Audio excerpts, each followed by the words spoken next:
Spencer Tracy, a Hollywood titan, a two-time Oscar winner, an actor celebrated for his raw, natural talent.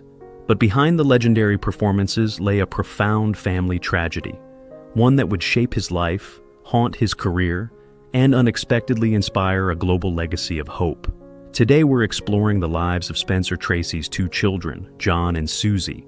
Their story is not one of Hollywood glamour, but of immense personal challenges, deep family complexities, and the incredible power of a mother's love to transform private sorrow into a public beacon. This is the story of what happened to the children of Spencer Tracy. Number 2, John 10 Broke, Tracy, the son who inspired a revolution. Born on June 26, 1924, in Milwaukee, Wisconsin, to two young actors, Spencer Tracy and Louise Treadwell. The family's world turned upside down when John was just 10 months old. One day, a door slammed shut with a loud bang, but baby John, asleep in his crib, didn't even stir. It was then that Louise discovered her son was deaf. This was 1925. The cause was unknown, and doctors offered little hope, bluntly stating there was no treatment. The news devastated Spencer Tracy. He was consumed by a deep, lifelong guilt, irrationally believing his son's deafness was a divine punishment for his own perceived sins. This guilt made it incredibly difficult for Spencer to bond with his son. He began to distance himself from his family, both emotionally and physically. His friend, director Joseph Mankiewicz, later theorized, Spencer didn't leave Louise. He left the scene of his guilt. As if deafness wasn't enough, at age 6, John was diagnosed with polio. The dreaded illness left him with a permanently withered right leg and also weakened his eyesight. This was an ominous sign of what was to come.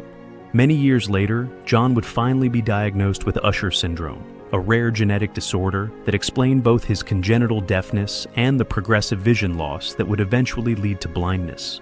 Despite these immense challenges, John's mother, Louise, was a force of nature. While Spencer retreated, Louise took action. Inspired by a deaf woman she met who could lip read, Louise dedicated herself to teaching John to speak. In 1927, he said his first word, "Mama." Louise enrolled him in the prestigious Wright Oral School for the Deaf in New York City, and his education continued despite the interruption from polio. He successfully graduated from a regular public high school and Pasadena Junior College, and then spent 3 years at art school. John had a lifelong passion for art. As a boy, he even started his own newspaper. For the first issue, family friend Walt Disney drew Mickey Mouse on the cover with the inscription, "Good luck to Johnny Tracy." In 1957, Disney hired John to work as an artist in the prop department at Walt Disney Studios, a job he held for several years in the 1960s. However, as the Usher syndrome progressed, his deteriorating eyesight eventually forced him to leave his job at Disney. His world grew darker and quieter. In his later years, his family communicated with him by tracing letters into the palm of his hand.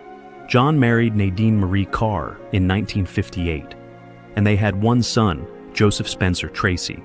He lived a life of quiet seclusion, particularly in his later years. Despite his incredible hardships, his daughter-in-law, Cindy Tracy, described him as having an uncanny ability to accept God's love and being great at life. John 10 Broek. Tracy passed away on June 15, 2007, at his son's ranch in Acton, California, at the age of 82. The John Tracy Clinic. A legacy of hope. While John lived a private life, his challenges became the inspiration for a world-renowned institution.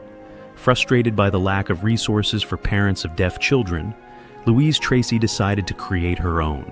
In 1942, she and other mothers of deaf children started a daycare program in a bungalow near the USC campus. This was the beginning of the John Tracy Clinic. The clinic's philosophy was revolutionary for its time. It was parent-centered, focusing on teaching spoken language, oralism, and empowering parents to be their child's first and most important teacher. And crucially, its services were free. The clinic grew rapidly, soon developing a correspondence course to help families across the globe. Today, the John Tracy Clinic assists thousands of families annually and has helped an estimated 500,000 children develop speech, language, and listening skills. It offers a huge range of services, from audiology in a preschool to a master's program in deaf education. Louise Tracy directed the clinic for many years, stepping down due to ill health in 1974. The clinic's success was boosted by support from Hollywood, most notably from Walt Disney. Disney, a close friend, served as one of the clinic's first board members and vice president, helping with fundraising and lending his studio's expertise. Spencer Tracy, despite his personal distance, was the clinic's sole financial backer at the start and donated more than $500,000 over his career. He turned the premiere of his film, Father's Little Dividend, into a building fundraiser. Though he struggled to connect with his son, he supported the institution that bore his name. Number 1, Louise Susie Treadwell. Tracy, creative spirit and guardian of a legacy. Born on July 1st, 1932, in Hollywood. Her life was defined by the unique dynamics of the Tracy family, her famous tormented father, her trailblazing mother, and her beloved disabled brother. Susie was a creative soul in her own right. In 1980, she co-authored a book titled Prit, the true story of a deaf cat and her family, for which she also provided the color photographs. The book, created with her close companion, Susan E. Moon, tells the story of adopting a stray cat who gives birth to a deaf kitten named Prit. This charming narrative gently explores themes of care, communication, and navigating a sensory impairment, themes that were central to Susie's entire life. Katharine Hepburn, her father's longtime partner and a friend to Susie, even had a personally inscribed copy. Susie was also personally involved with the John Tracy Clinic, offering support and encouragement to other families. An alumnus of the clinic recalled Susie being present during his visits, sharing the story of her special relationship with her brother John, and following his progress over the years. But the family's private life was not without conflict. In 2006, Susie's nephew, Joseph Spencer Tracy, filed a lawsuit against her. He alleged that Susie had improperly taken $400,000 from his deafblind father, John, for her own personal gain. Susie's defense argued the money constituted gifts. The jury's verdict was complex. They found that a confidential relationship existed where Susie had obtained a substantial advantage, but they awarded only nominal damages of $1 for each of 2 transactions. The lawsuit brought painful family disagreements into public view. A major part of Susie's life was her role as a guardian of her father's memory.